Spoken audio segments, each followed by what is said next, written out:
Bueno, eh, a ver, se cortó la transmisión, ahora volvió. Espero que ustedes a ver se vuelvan a conectar.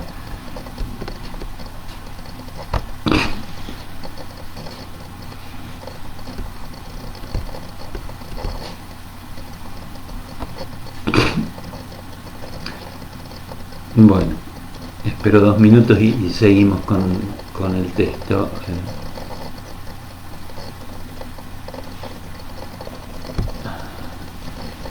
Bueno, les decía que en el capítulo 4 Freud se pregunta entonces eh, por las creencias religiosas y lo que remarca es que cuando pensamos en las creencias religiosas nos damos cuenta que uno mismo no las descubrió, sino que nos vienen como algo impuesto, ¿no? Entonces él va a comparar la enseñanza religiosa con otro tipo de enseñanza y dice que otro tipo de enseñanza tenemos que creer, pero bueno, surge a partir de un fundamento preciso, a través de la observación y el racionamiento. Y lo fundamental en las creencias es que uno puede realizar el camino y que nos llevó a producir esas creencias. Y en cambio dicen las enseñanzas religiosas,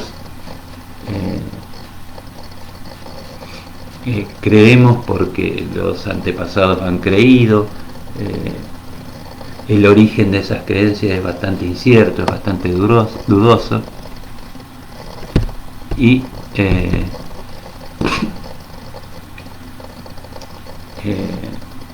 está prohibido cuestionarlos.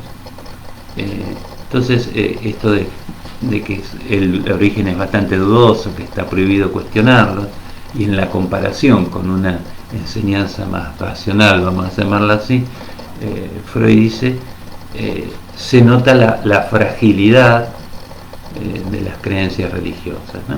Entonces él da ahí como plantea dos argumentos que se han hecho para justificar las creencias religiosas. Una que sería el que se cree porque es absurdo, el creo porque es absurdo, y la otra es una más filosófica. Dice que algunos filósofos plantean el cómo sí, no sabemos si existe Dios, pero hacemos como que existe para sostener lo que la religión mantiene como orden social o como estabilidad, ¿no? Entonces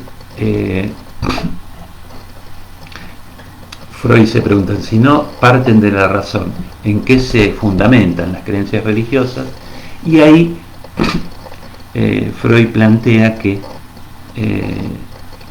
las creencias religiosas se sostienen porque son ilusiones. Ilusiones que tienen que ver con la realización de deseos, dice, deseos más antiguos, más intensos y más urgentes de la humanidad, ¿no? Entonces dice que tal vez no sean errores las ilusiones, pero lo que plantea es que bueno, algunas ilusiones se pueden concretar y otras son, por así decir, imposibles, ¿no?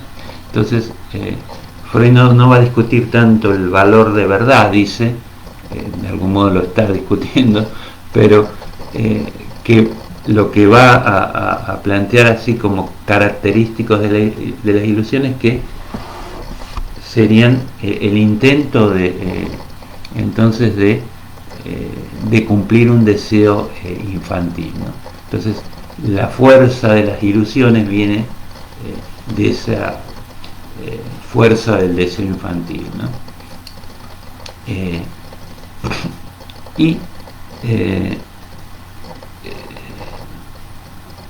Freud hacia al pasar un comentario que algunos filósofos ponen en el lugar de Dios algunas abstracciones para tratar de sostener esta ilusión de una especie de saber absoluto, pero fundamentalmente entonces lo que va a plantear en este capítulo es la idea de que la ilusión sería una realización, o estaría en una realización de deseo, más que una realización de deseo, estaría en relación a esos deseos así fundamentales, ¿no?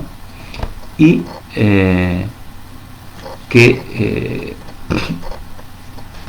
recuerdan todo lo que veníamos diciendo del padre protector, estaría entonces en relación a esa especie de protección contra la naturaleza, contra el destino y el resarcimiento por las limitaciones que propone la cultura. Entonces Freud ahí dice que después de criticar así a algunos filósofos que ponen una idea abstracta en el lugar de Dios, él dice que un verdadero no religioso sería aquel que se banca la finitud humana, por así decir, sin buscar socorro en nada.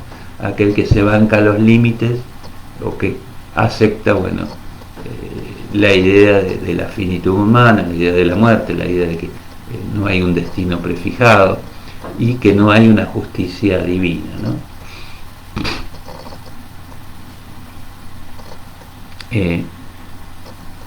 Empieza el capítulo siguiente, Freud. Voy rápido, así vamos a tratar de que llegar al final del texto antes que se vuelva a cortar o que podamos ver más o menos todo el texto. Empieza el capítulo siguiente planteando una pregunta casi que es clave. Él la dice como al pasar, pero si ustedes reflexionan un poco es clave en el texto. También él dice: ¿no serán ilusiones también algunas normas estatales y algunas normas que regulan la relación entre los sexos? ¿No habrá alguna ilusión detrás de eso? ¿No habrá la ilusión de esos deseos infantiles de completud, de protección? Entonces él dice, bueno, que como él ahora no se va a meter porque él ahora está estudiando o analizando la religión, ¿no? Pero casi que empieza a cuestionar con esa pregunta un poco las bases de la sociedad en ese sentido. Y ahí vuelve a introducir al interlocutor y le plantea una pregunta que es clave en el texto. Dice, bueno, pero si se cuestionan las ideas religiosas,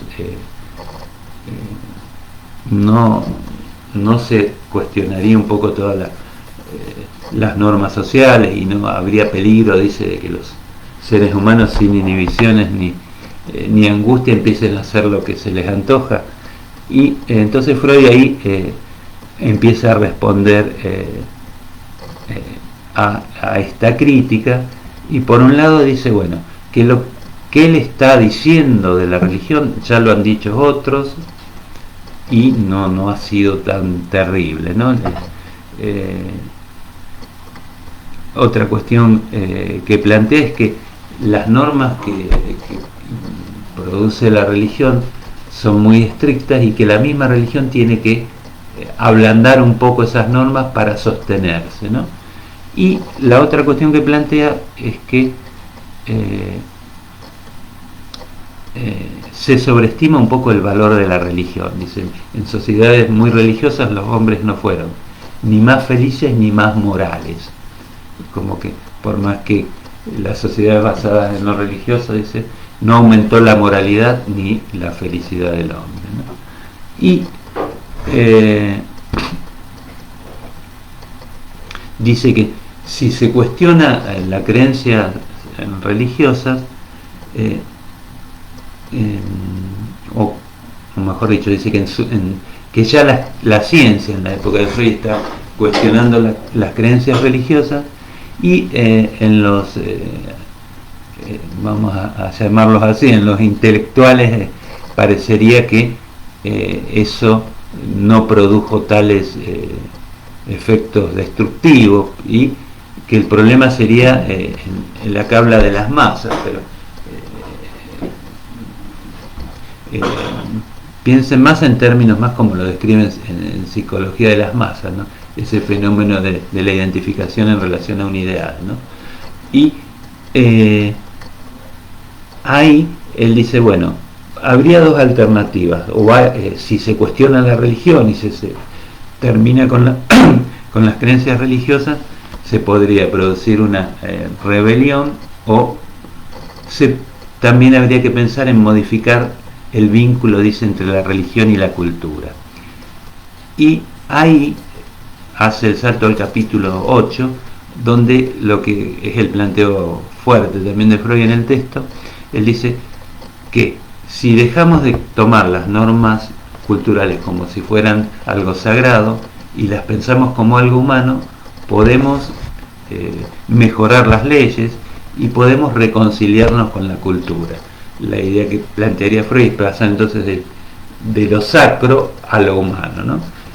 Y en el sentido de que si sabemos que las normas fueron, dice Freud, hechas para mejorar la vida de los hombres van a poder reconciliarse con la cultura, ¿no?